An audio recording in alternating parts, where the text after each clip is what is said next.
and I'm delighted to be joined by Chris McElwain and Sean Connolly. We are, of course, here to talk about Ross County 1, Celtic 4.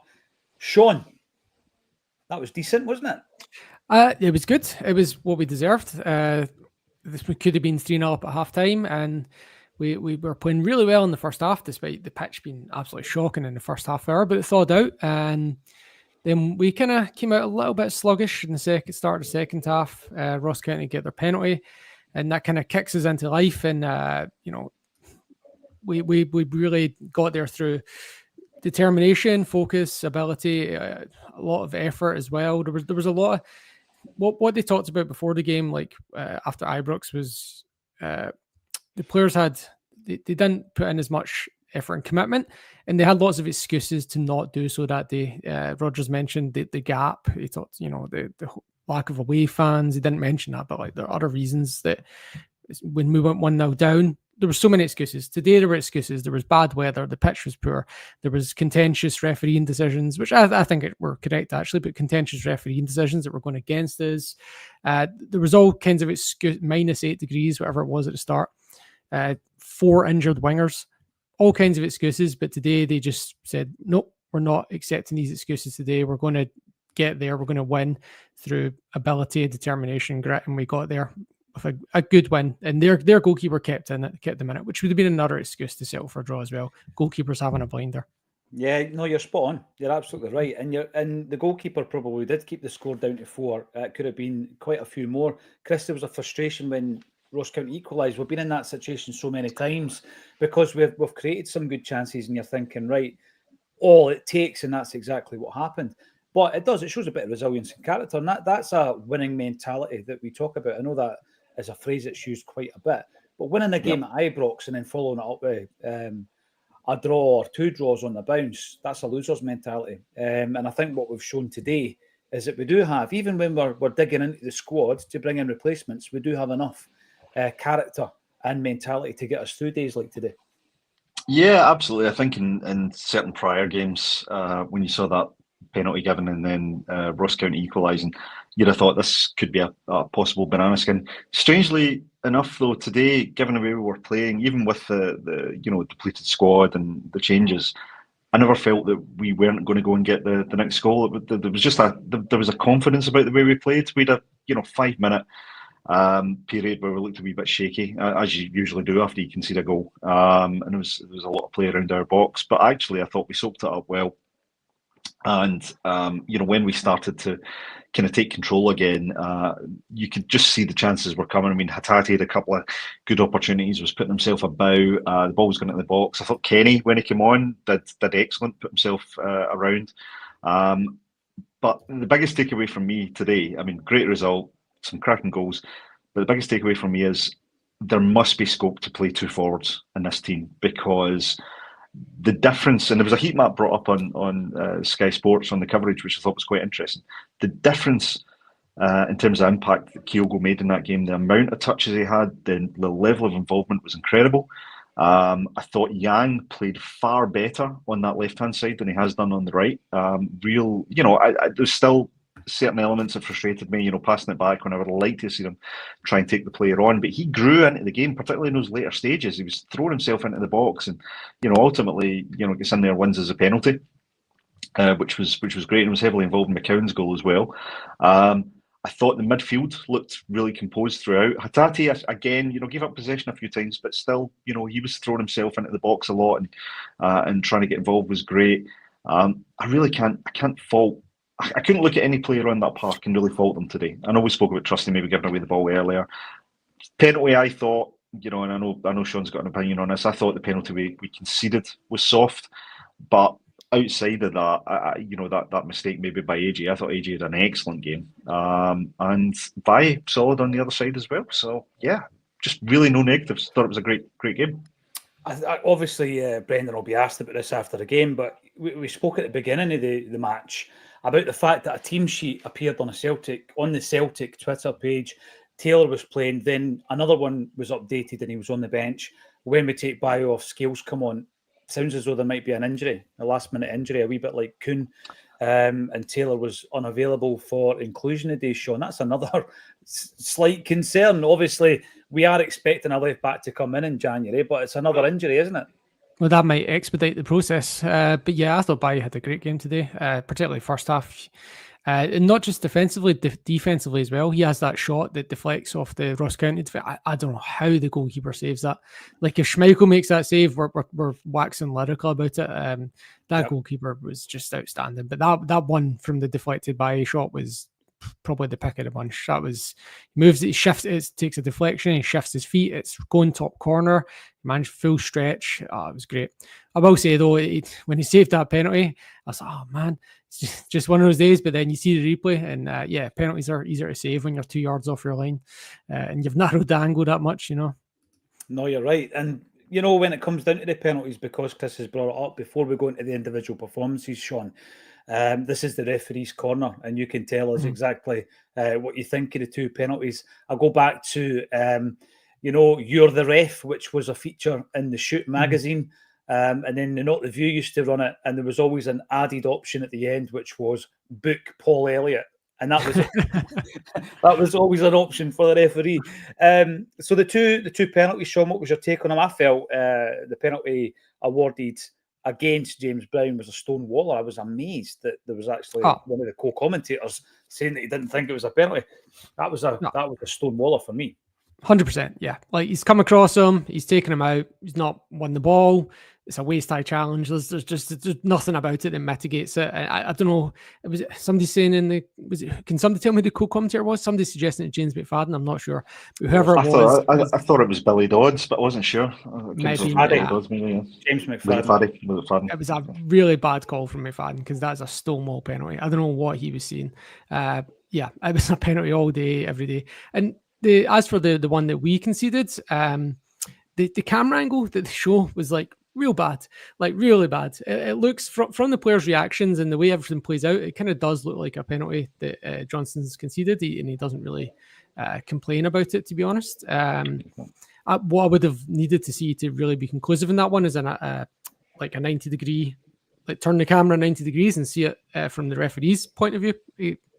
But interestingly, VAR only shows the sideline camera, 2 different sideline cameras. So and both of them, Alistair Johnson's action is obstructed. So I can't really be more clear on that one. I can only judge it on the reaction of the players, and the referee has a better view than the 2 camera angles they showed. So I'll just say probably a penalty. No, yeah, you're right. I mean, here you go. We're bringing back the old school Benny P. The book Paul Elliott gag was classic, Not the View. Those guys were superb. And they're still going strong as well. There we go. Let's have a look at some of the comments coming through Jungle Line. Here's Johnny. Johnny Kenny came on, made his debut, Chris. How do you think he did? I think he did all right. I think he was unfortunate not to get on the score sheet. He was involved in McCowan's goal, actually heavily involved in McCowan's goal. Good run from him. Looked confident, which was great to see. Looked hungry.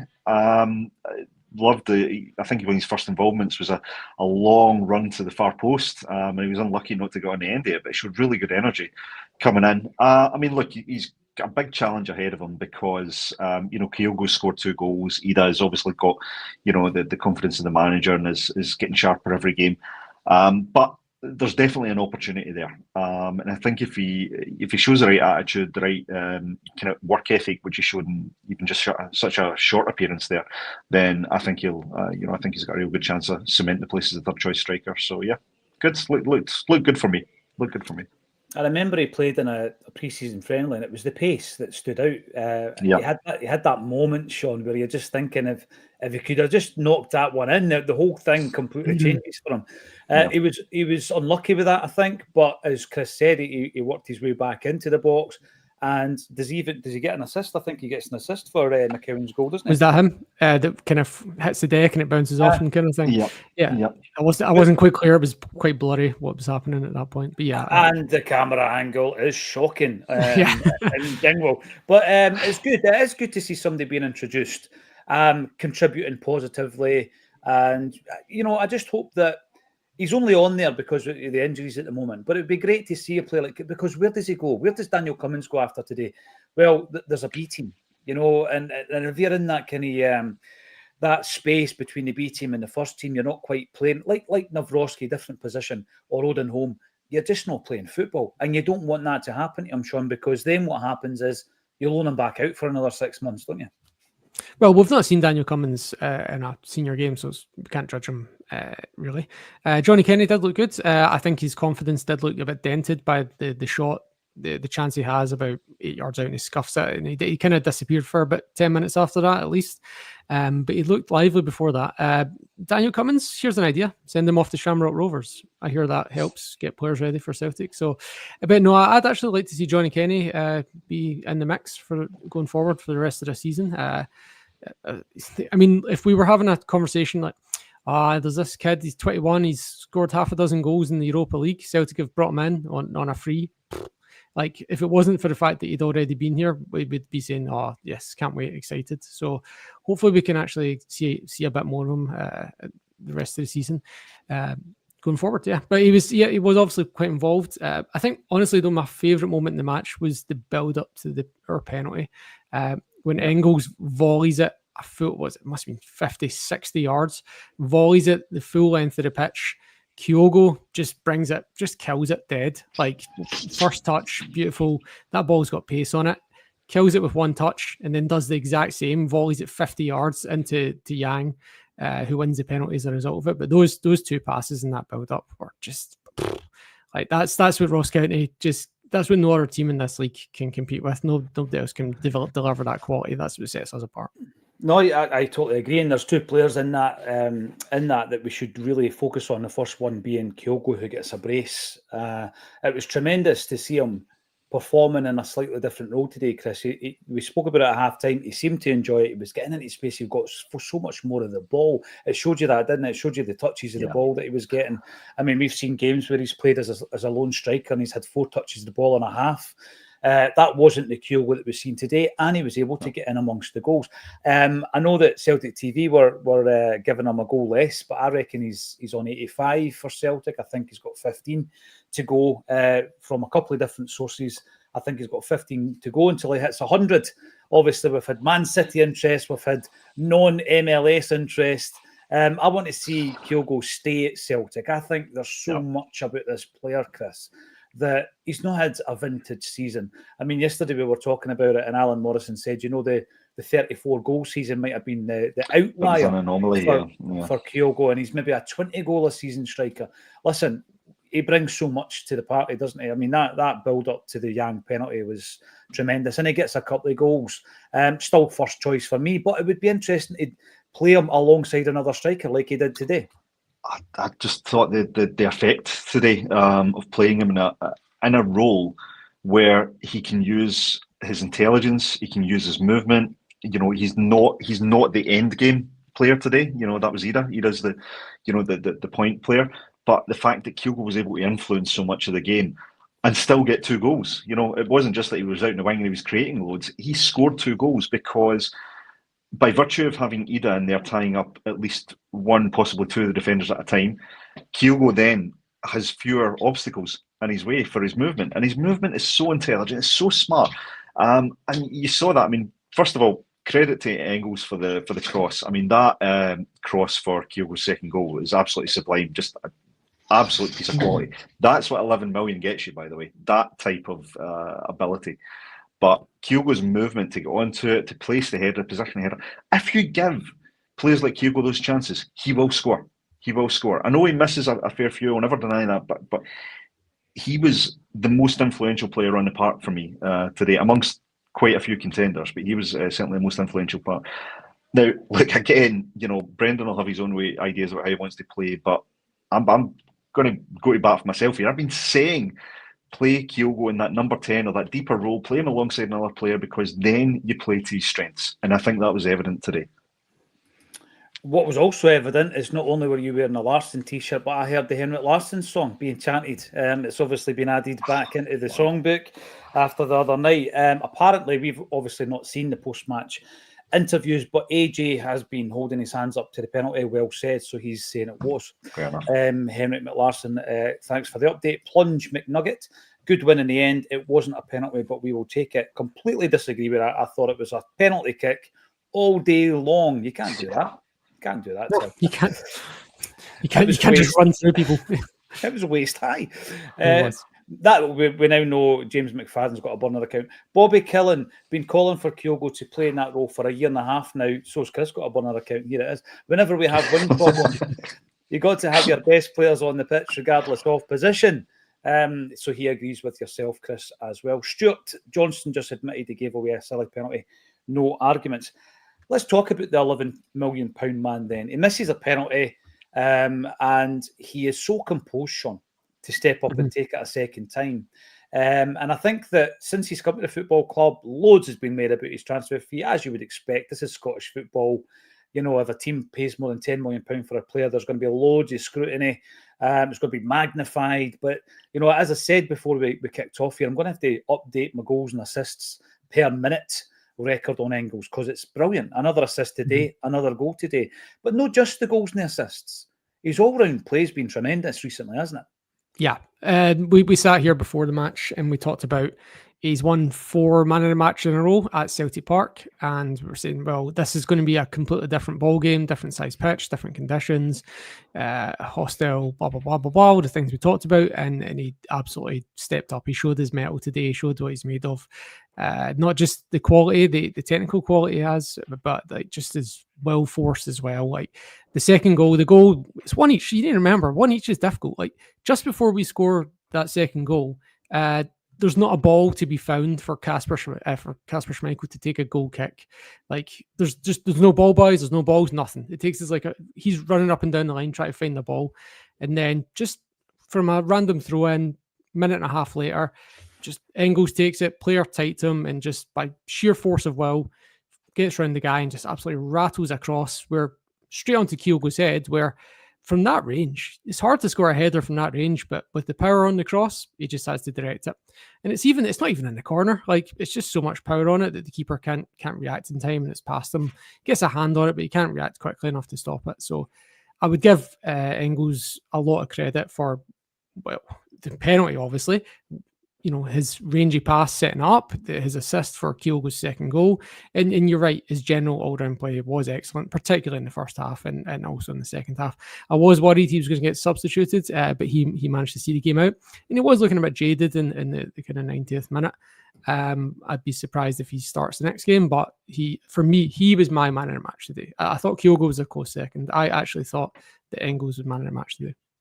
He was absolutely brilliant. I've been a big fan since he came to the club. And I think I was speaking to someone who works in scouting who said that in terms of a ceiling, it could go anywhere with that Arnie Engels when they were looking at his data. Obviously, recruitment.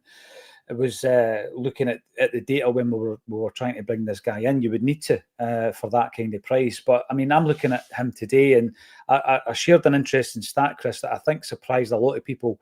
In that, and it was 2 weeks ago, that his goals and assists per minute at this stage of the season was better than Matt O'Reilly's last season, and that surprised quite a few people. And he's added to it today. But it's his all-round play, isn't it? He's orchestrating games now. And there was a wee moment near the end of the game where we could have, lofted a ball into the box and tried to get a fifth, and he played it all the way back. He showed a seniority. It was just like, look, we've won this game. Let's not do anything daft. And he played the ball all the way back. I'm really impressed. I said the other week there, he's now a first pick for me, and I stand by that. Unless you're obviously giving him a wee rest, because we're going to have to rotate the players. We want a player like that to be 100% fit and firing for the likes of young boys. Yeah, absolutely. I think the record is interesting because he's such a different type of player to Matt O'Reilly. He just, certainly if you take it purely in context to the old eye test, the optics, he just doesn't play the same way or the same style as Matt O'Reilly, but he is proving to be equally as productive. In fact, possibly even more productive. Sorry, Matt O'Reilly's grandma, if you're watching, but I think he's bringing something to the table that I think we've been crying out for. He can play that deeper role. He can read the game in front of him. For me, I think that's evident in the way he plays. And when he first joined the club, as you would expect for any player, regardless of the transfer fee, there was a little bit of deer in the headlights at times. He looked a little bit overawed and probably really struggling to adapt. And we always forget. I mean, he doesn't play like a 20 or a 21-year-old. He's got that maturity about his game, and it's starting to show through in his style of play now. He is starting to actually, I think, dictate the tempo, dictate the play. I think he's freed Callum McGregor up to an extent. the way he's playing. I think Callum looks, like he's able to share some of the responsibility for that type of play.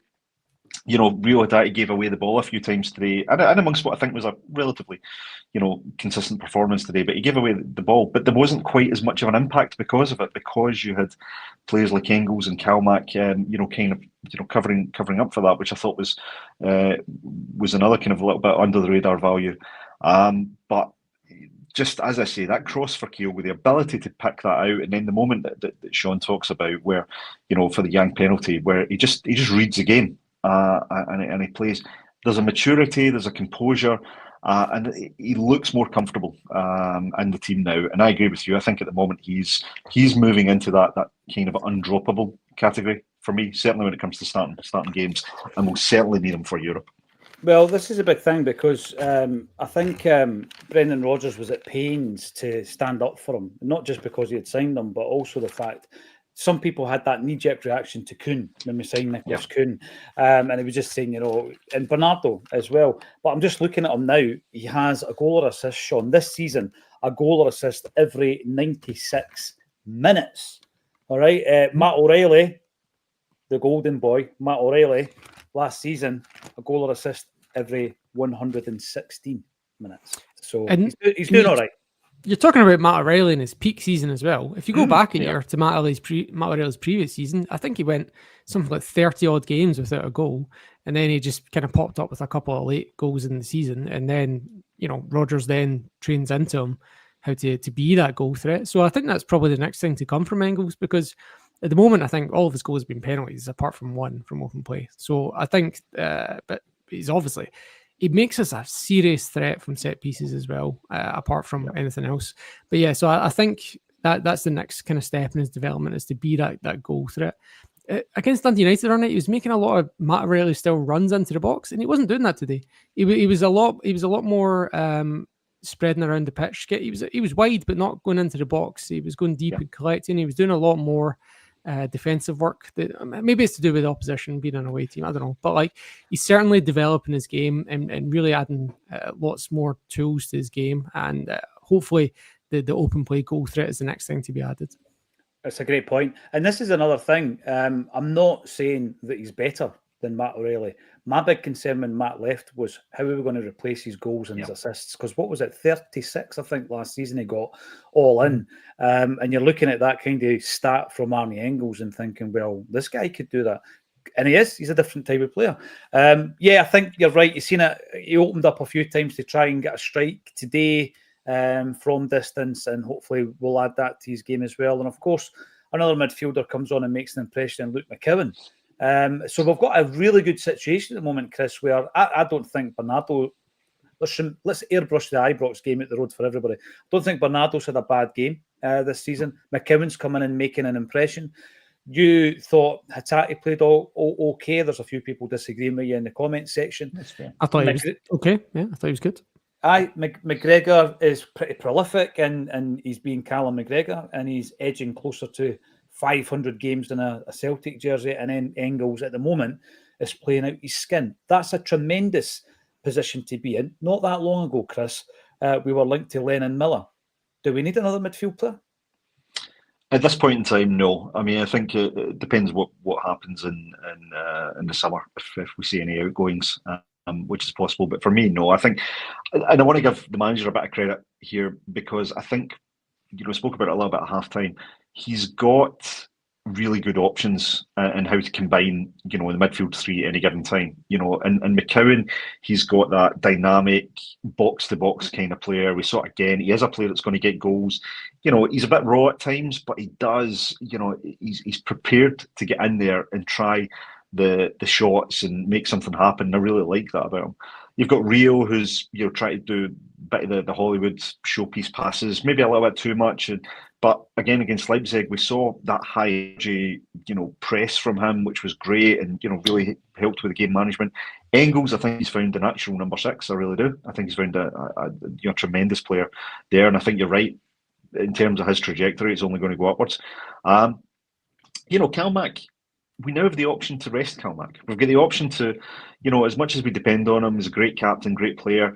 I think now we've found a way to let him influence games without putting responsibility onto areas of his game which he's never been the strongest at, which is, being under real pressure and having to play that kind of, holding midfield role. He's much better further forward for me, and I think, the manager's now found a way to utilise that. But actually, we've got such great options on the bench now. We could actually take McGregor out the team, give him a rest, manage him, get the best out of him, keep him for the bigger games, because you get players like McCowan, Bernardo, and Engels now to take on some of that responsibility, and that's great. So, credit to the manager for his recruitment, credit for what he's saying.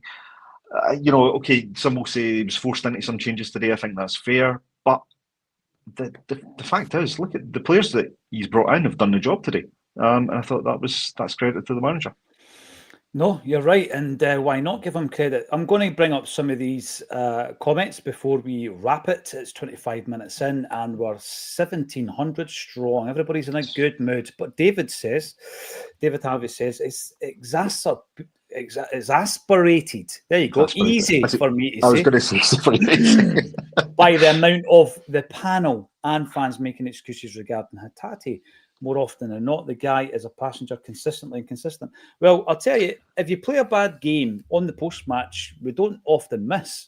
I don't think Hatate was bad today. No. That's all we're saying. I don't think he was bad, David. No. But inconsistency, I think, is his biggest issue. And he doesn't have that middle of the road. He doesn't often have a game like today, that middle of the road where he wasn't outstanding, but he wasn't murder. Yeah, you know what? He lost the ball a couple of times, but so did Callum McGregor. So it's like one of the things where we can focus on Hatate, or we can just say the conditions today probably weren't great for a midfield player. I thought he did all right. He really did, and we've got a really strong set of options in the midfield. Kyogo got the man of the match, unsurprisingly, says Henrik McLarson, and we've also got CJ saying Kenny looks quick. That was the main thing I took from today's performance in that pre-season game as well. Mike Tommaso, Hatate will be gone in the summer. Sign Miller now and loan him back. And Will McMillan thought that he kept it simple. Yang, obviously, thanks for reminding us, David Cassell's 18 points clear. Might only last 24 hours, but it's a nice little cushion to have on the top. Rob Lilly says, Yang, perfectly acceptable performance today. Yang, decent, just a bit erratic. Yeah. It's the final ball. Yang needs to find if we're saying that Engels needs to add goals from open play. I mean, the most obvious thing about Yang, Sean, he needs a final ball, doesn't he? Final product. There was, apart from just cutbacks, crosses, all of that, there was 40, just in the start of the second half. But before their penalty, the only actual chance, the only sight of goal we have is 2 minutes in when Yang just shifts his feet so quickly that he leaves the Ross County defender for dead, opens himself up a clear shot at goal, but just puts it straight at the goalkeeper. So that's really the problem with Yang, isn't it? He's got that quick feet, he's got that quick shift, quick turn. He's not very physical, but if he can get someone that's also not physical, he can take them for pace and dribbling. But you're right, his passing, crossing, cutbacks, end product in that final third is just not there. One thing he did do well today as well, though, is he got back and defended well. That was good. That was important at times as well. Yeah, you're right. And he wins as a penalty, so he did contribute. Mm-hmm. I mean, Pete says similarly, Yang hasn't got the final ball. No matter how many men he can beat, it's not going to change. Can it change? Can Brendan Rodgers coach that into him? Great result today, despite all the challenges. Wish Cummings had got on. Listen, the thing with Cummings, Pete, is it's another step in the right direction for the boy, isn't it? I mean, he was scoring goals for fun at whatever level he was asked to play, be that B-team level, youth European level. He was scoring goals, chapping on the door. And obviously, he was asked a few times, Brendan, wasn't he, about Daniel Cummings because of the contract situation. So he's made that step up and he's made it onto the bench. Whether or not he gets a first-team appearance before the end of the season, who knows? I'd like to see it, I've got to say. Simon Duddy, 4-1, and didn't even need to bring on Killer Cummings, who loves a goal, obviously. And finally, we have what separates Celtic from the mob across the road. They started that mob, didn't they? They started calling us the mob, James Pearson. Is consistency, togetherness, mental toughness. Watch our play at 1-1 onwards. Incredible, pure tenacity. Kyogo and McGregor, pure class. Yeah, it comes into that. We kind of touched on that at half-time as well, James. Thanks, everybody, for getting involved in that. And obviously, we will be back for the next game. They're coming thick and fast. It's 18 points clear at the top of the league. And it's all through merit. It's through hard work. We're asking ourselves, how on earth did that happen at Ibrox? But it did. And you can trust that Brendan Rodgers will put that right. What we're looking at, 1,800 strong in the post-match, comprehensive victory for Celtic. Enjoy the rest of your Saturday night. And if you want to come and see Acsom live, we've got a few gigs coming up. I announced one with Martin O'Neill, was it yesterday, I think, or the day before? And the tickets are flying. So we're sold 50% of them. Well, That's your that was... isn't it? I was going to say that was one of the. I've been to quite a few of the Acsom gigs now, and it's brilliant. And it's always great to see people there. But I tell you, see if you like to listen to someone tell stories. I don't think I've heard anybody as good as Martin O'Neill. Just absolutely phenomenal. It comes across every inch the gentleman you expect, but he's hilarious with some of the stories. I mean, he's so well practiced at it. It's a brilliant night. So honestly, if you get the chance to come along, do it. It's superb. One of the most surreal moments of my Celtic supporting life involves Martin O'Neill, right? So I had spoken to his agent the first time we did a gig with him. I said, what does he like backstage for a little tipple? Because, especially at half time and and he said red wine. So I went and bought him a bottle of Snoop Dogg red wine, right? And then we went to the gig. And about an hour or two before the gig, I got a message from Denise Allen, who is the manager of Las Vegas, saying, is it all right if James and Ramp come along? They're pals with Martin. So at half time that night, Martin O'Neill and Las Vegas are sitting backstage drinking Snoop Dogg red wine. And I remember asking myself, how did I get here? How did this happen? That's the kind of things that you experience when you come back from life. Do you know, somebody's going to be doing an event. They're going to be talking to Paul John Dykes about what was the most surreal thing you saw in your life, and that might be up there. That is up there. Thanks everybody for getting involved. Enjoy the rest of your weekend, and thanks for joining us on a Celtic State of Mind. Yeah, well, folks.